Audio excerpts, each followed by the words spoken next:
नमस्कार दोस्तों, आपका स्वागत है हमारे YouTube चैनल वास्तु शास्त्र में। दोस्तों, आज मैं बताने जा रही हूँ साईं बाबा के चमत्कार से पुत्र प्राप्ति, साईं कथा व साईं लीला के बारे में। शिरडी के पास के गांव में लक्ष्मीबाई नाम की एक वृद्ध महिला रहती थी। निसंतान होने के कारण वह रात दिन दुखी रहा करती थी।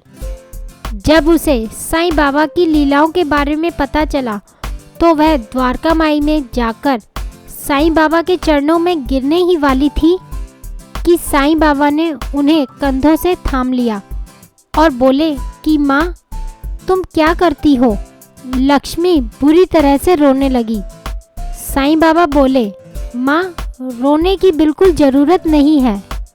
अब तुम यहाँ आ गई हो तो भगवान तुम्हारे दुख अवश्य ही दूर करेंगे।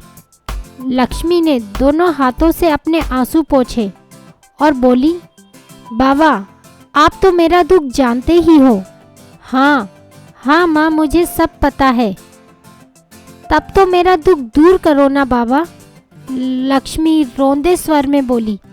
साईं बाबा बोले, दुख अवश्य दूर होगा, भगवान पर भरोसा रखो। फिर साईं बाबा ने दूनी उनके हाथ पर रखी और कहा, इसे चुटकी भर तुम खा लेना और चुटकी भर अपने पति को खिला देना, फिर तुम्हारी मनोकामना अवश्य ही पूरी होगी। लक्ष्मी ने बाबा की दी हुई विभूति पूरी श्रद्धा के साथ अपने आंचल में बांधी और साईं का गुणगान करती हुई वापस अपने गांव को आ गईं। उन्होंने साईं के कहे अनुसार एक चुटकी विभूति पहले अपने पति को खिलाई, फिर स्वयं उसका सेवन किया। उसे साईं बाबा पर पूरी श्रद्धा और विश्वास था। कुछ ही समय बाद वह गर्भवती हुई। इससे उसकी खुशी की कोई सीमा न रही और वह सारे गांव में साईं बाबा का गुणगान करती फिरती। उसके गांव का प्रधान दादू साईं बाबा का कट्टर विरोधी था। वह साईं बाबा को भ्रष्ट आदमी कहता था। वह ना हिंदू है ना मुसलमान, ऐसे आदमी भ्रष्ट माने जाते हैं। लक्ष्मी द्वारा साईं बाबा का गुणगान पूरे गांव में करते फिरना उसे बहुत बुरा लगता था। उसने लक्ष्मी को बुलाकर उसे डांटा, तू साईं बाबा का प्रचार करती क्यों फिरती है? साईं बाबा बहुत पहुँचे हुए महापुरुष हैं, ऐसा लक्ष्मी ने बोला। तेरा दिमाग खराब हो गया है? प्रधान गुस्से से आग बबूला हो गया। इस प्रकार अभद्र भाषा में लक्ष्मी से बोलने लगा।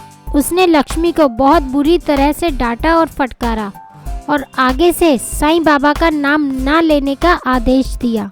पर वह भला कहाँ मानने वाली थी। उसने साईं बाबा का गुणगान करना जारी रखा। गांव का प्रधान बुरी तरह से जल भुन गया। उसने लक्ष्मी को सबक सिखाने की सोची। लक्ष्मी गर्भवती थी। अगर किसी भी तरह से लक्ष्मी का गर्भ नष्ट हो जाए तो वह साईं बाबा का गुणगान करना बंद कर देगी। ऐसा मन में विचार कर साहूकार ने गर्भपात की लक्ष्मी को अचूक दवा दे दी। उसने ये चाल इस तरह चली कि लक्ष्मी को इस बात पर जरा भी संदेह ना हो। जब दवा ने असर दिखाना शुरू किया तो लक्ष्मी बुरी तरह से घबरा गई। भगवान, ये क्या हो गया? साईं बाबा ने मुझे किस अपराध की सजा दी है? मुझसे ऐसी क्या भूल हो गई? इसका दंड साईं बाबा मुझे इस प्रकार दे रहे हैं। वो तुरंत शिरडी की ओर भागी। गिरती पड़ती वो साईं बाबा के पास आई और साईं बाबा से कहने लगी। वह रोती रही, बिलखती रही। साईं बाबा चुप बैठे रहे और वह रो रो कर अपनी भूल की माफ़ी मांगने लगी।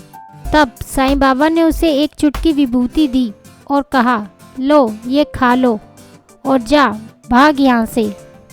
सब ठीक हो जाएगा, मालिक भला करेगा।